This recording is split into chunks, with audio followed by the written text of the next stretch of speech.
sa mga job seekers dyan sa naghanap ng mga trabaho, opportunity dito sa Canada.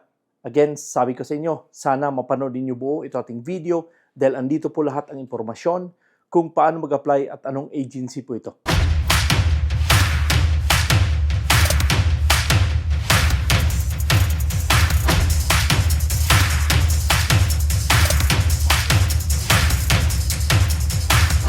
Kabayan, kumusta? Anong balita sa inyo?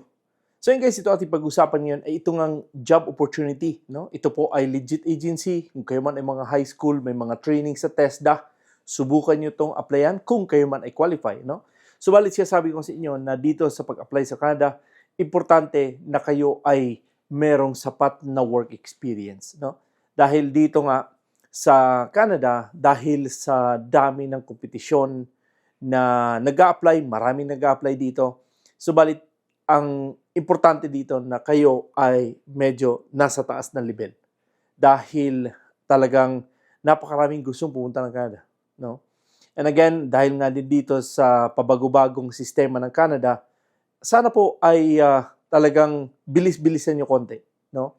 Kumbaga, ito ay advance lang na sinasabi ko na itong darating na 2025, subukan nyong mag-practice ng test doon sa IELTS or CELPIP dahil ito nga ay isa sa mga requirements ng mga agency or ito dito nga sa Canada. No? Again, importante na kayo ay merong mga sapat na mga qualification. No? Dahil para kung meron kayong CELPIP at IELTS, kayo ay mas nauuna sa iba na wala pang mga CELPIP at IELTS. No? So again, sabi sa inyo, basa lang, magbasa lang, mag-review lang kayo dahil ang CELPIP at saka IELTS, kung kayo man ay kumukuha lang ng mga 5 na mga score up, mga 5 lang na score, siguro ito ay equivalent ng mga high school graduate. No? So, but again, sabi sa inyo na mag-aral lang. Ito lahat ay makukuha sa pag-aaral. No? Dito pwedeng hindi kayo mag-aral. Kailangan nyo mag-review, kailangan nyo mag-research kung paano bang mga tips and tricks, kung paano mag-apply ng, or paano mag-take ng exam dito nga sa IELTS or sa CELPIP. No? And again, tuloy-tuloy nyo lang yung inyong mga paghahanap ng mga trabaho dito. Again, sinasabi ko nga na subukan nyo ang Saskatchewan jobs dahil ang Saskatchewan ay talagang napakagandang opportunity dyan dahil sila po ay talagang nangangailangan ng mga trabahador. No? Last year, pumunta sa Pilipinas yung, this year, pumunta sa Pilipinas yung mga taga Saskatchewan, subalit wala pa silang schedule for next plan nila na pumunta nga ng Pilipinas. Subalit, sinasabi ko sa inyo na talagang ayusin pagsulat ng inyong mga resume kung kayo man ay mag-apply ng Canada at importante na meron kayong sapat na work experience dahil ang mga employer ay talagang naghahanap sila ng napakagaling. Kaya nga sabi sa inyo, ang mga Pilipino, napakagaling po yan. Subalit, ang problema lang ay hindi ganun kaganda ang mga resume kung kayo man ay nag-a-apply dito. Lahat ng mga detalye, isulat nyo sa inyong mga resume. Ano mga ginagawa nyo sa trabaho, sulat nyo sa resume. Napakalaking bagay na kayo ay nagsusulat ng inyong mga job description sa inyong resume dahil ang mga employer, itong mga agency, sila ay nagbabase diyan sa mga inyong mga pinangsulat sa resume. Kaya yung iba, nagtaka ko, yan ay ako po ay nakailan na kong send diyan sa job bank, sa Indeed, hindi ako nakukuha ng trabaho because hindi ganun kadetalyado ang inyong mga resume. Kaya nga, tinuturuan ko kayo para makarating na Canada. Okay? So, but anyway guys, again, ito ating pag-usapan ngayon ay itong ang agency sa Pilipinas ay nag-hire sila ng trabahador. At again, tingnan natin doon sa workabroad.ph. Ito po yung nakikita ko doon. At again, sana po ay makwalify kayo. Kung hindi mo kayo makwalify dito, at least meron kayo idea kung ano mga pansulat ko sa inyong mga resume. Or pwede kayo pupunta sa job bank, sa Indeed, at doon din sa Saskatchewan jobs. Okay? So, but again, sa ngayon, punta tayo doon sa workabroad.ph dahil ito po ay nakapost doon. Halika. So yun guys, ito po ang Chartreuse Prime. No? Ito po sila ay legit agency na nag-hire ng mga trabahador at ito po ay $20 to $30 per hour at ito po ay nasa sa Quebec, no? And again, ito po ay 2 trabahador ang kinakailangan at ito po ay matatapos sa January 14. So again, mayroon pa kayong time. So ayusin ang inyong mga resume upang kayo nga ay makapag-apply dito at napakagandang opportunity ito para sa mga qualify sa pagiging body repair.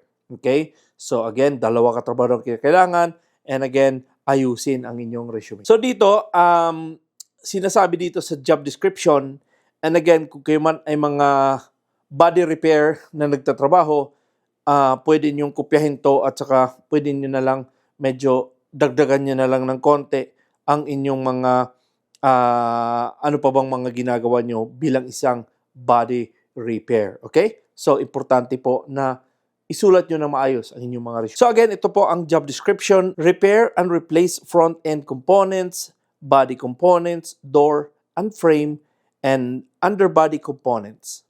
So kung ano pa ang mga ginagawa nyo as body repair, then sulat nyo. Okay? Kung pareha ganito ang ginagawa nyo, kopyahin nyo at ilagay sa resume. Operate soldering equipment or use plastic filler to fill holes, dents, and seams. Again, remove damaged fender, panel, and grills using wrenches and cutting torch and bolt or weld replacement parts into place. Kayo na ang magsusulat dyan. Kung ano pang mga ginagawa nyo, isulat nyo dito sa inyong mga resume para mabasa ni Chartreuse Prime. Strengthen bent frame using frame and underbody pulling and anchoring equipment. File grid and sand repaired body surface using hand and power tools. Again, kung ano man ang mga ginagawa nyo sa pagiging auto body, ano bang mga equipment ang mga gamit nyo, nagsasander kayo, ano ba yung mga alam mo sa mga nagsasanding kayo, anong mga gamit na ginagamit nyo sa mga machine, ano ba mga tools ginagamit nyo, isulat nyo dahil napakalaking bagay na kayo ay maglagay ng inyong mga job description sa inyong mga previous or current jobs. Okay? Again, ano bang qualification dito? Ito yung napakaganda, no? Kung kayo man ay may mga minimum of 5 years work experience is required. Kung kayo man ay mga 3 years lang, medyo antay-antay lang kayo konti. Pero kung kayo man ay mga 5 years plus, mas maganda po yan. Okay? Again, candidate must be at least a high school graduate. Kung kayo man ay mga high school, subukan nyo to. But again, if high school graduate must be a JETCO or OTET certificate of completion of technical intern training in Japan. Okay? So again, yung ating mga kabayan nasa Japan na meron silang mga training dito, kahit high school lang kayo, subukan nyo applyan, isend nyo ang inyong resume sa kanilang website. And again, if high school graduate must have at least 1 year in college or 10 months training in TESDA. May mga in situ ba kayo? No? Importante po yan. Ilagay nyo in situ training, 10 months training, o ilang buwan, taon ba yung training nyo? Isulat nyo. Okay? So, but again, ito po ay walang placement fee na trabaho at ang agency ay nasa Taguig City. Okay? So, importante po yan na kayo nga ay ma-qualify dito. At again, sinasabi ko sa inyo na lahat ng mga ginagawa nyo sa inyong trabaho, kung kayo man ay mga, for example, mga welder, kayo ay mga housekeeping, kayo ay mga nanny, kayo ay mga caregiver, o anuman trabaho hinahanap nyo, mga farm workers, sulat nyo lahat, anong mga ginagawa nyo. Kasi importante na detalyado ang inyong mga nasusulat sa resume nyo kasi dyan nagbabase ang mga agency or mga employer na naghahanap ng mga trabaho.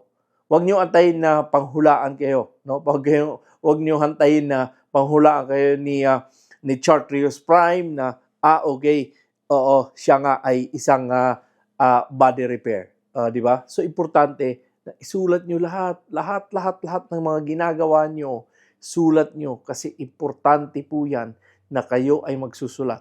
Sa pagiging body repair, importante din na kung kayo man ay nagpipintura, sulat nyo. Nag-polish kayo or ano pang mga ginagawa nyo, sulat nyo lahat. No? Sa mga kababayan natin na nais pumunta sa Canada, ayusin nyo yung inyong mga resume. Alam ko na napakarami tayong mga kababayan na qualify sa mga trabaho papunta ng Canada, subalit ang problema ay ang inyong mga resume. Maniwala kayo sa akin. Kasi kung maganda ang mga resume nyo, sureball ako dyan na kayo makarating na Canada. At wag na kayong magdalawang isip pa na mag-apply sa Canada habang may opening, apply kayo kasi nakita nyo yung nangyayari ngayon sa Canada na yung mga nagtatrabaho mga international student, kinap nila, yung mga tourist ngayon, hindi na pwedeng bigyan ng multiple entry, single entry na lang. So maraming mga pagbabago sa immigration. Kaya nga sinasabi sa inyo na kung itong pagkakataon na to, wag nyo nang palampasin. Kasi pag pinapalampas nyo, yun na, nagbabago ulit. Diba? So sayang yung opportunity na dapat sana kayo ay makarating dito. Subalit, sige na, saka na lang. O, ayan, saka na lang. Di ba? So, ngayon, tingnan nyo, ang international student, wala na. Napakahigpitan nila. Ang tourist before, pwedeng makapagtrabaho ang tourist, pero ngayon, wala na. Hindi na. Di ba? So, again, sayang yung mga opportunity na nakawalan na during the time na pwede naman pala kayo mag-apply. But anyway guys, again, sinasabi sa inyo, marami po ako mga videos dito sa ating YouTube channel. Sana po ay mapanoodin nyo. Sabi ko, panoorin nyo yung aking mga video dahil andito po lahat. Malay nyo, yung aking mga video ay may mga nasabi akong hindi ko nasabi dito. So, importante. No? Importante na manood kayo ng mga videos ko dahil ito po para sa inyo, hindi po ito para sa akin dahil ako ay nandito na sa Canada. Subalit guys, again, sasabi ko rin sa inyo na kung hindi pa yun nakapag-subscribe, sana po ay makonsider i-like, i-subscribe at huwag kalimutan lagi i-click ang notification bell para updated kayo tuwing meron akong bagong upload dito nga sa ating channel. And again, pwede nyo i-share to ating mga video sa inyong mga kaibigan, kamag-anak na gusto tagbalak, kagaya din sa iyo na gusto pumunta ng Canada. At kung nandito ka sa Calgary, mag-message ka lang at magkape-kape tayo. Okay? So, but again, maraming salamat ulit sa inyong panonood ug subaybay sa aking channel. Ako po si Noy Tibbs.